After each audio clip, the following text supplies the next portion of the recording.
ამჯერად რას არჩევთ? კარკასი მინდა და მინდა რომ შევახამო, ანუ უკაცრავად აგვიხსენით თუ შეიძლება რას ნიშნავს კარკასი? ანუ აი ეს შიდა სტრუქტურა, მე ფასადისთვის, ანუ აუცილებელი არის ფასადისთვის შეიძლება ანუ სმარტი აკლეაფი გამოვიყენო, რადგან შპონის იმიტაცია მინდა, მაგრამ აქ მე თავისუფალი ვარ.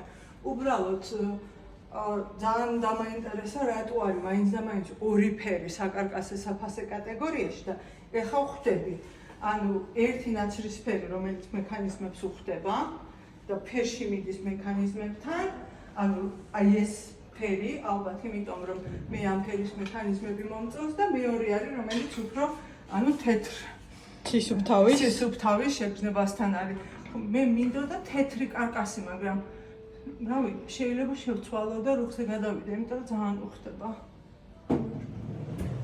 როგორ მოვიქცეთ, თქვენ რას ფიქრობთ? შეიძლება სამზარეულოში რუხი, თუ მაინც და მაინც თეთრი უნდა იყოს?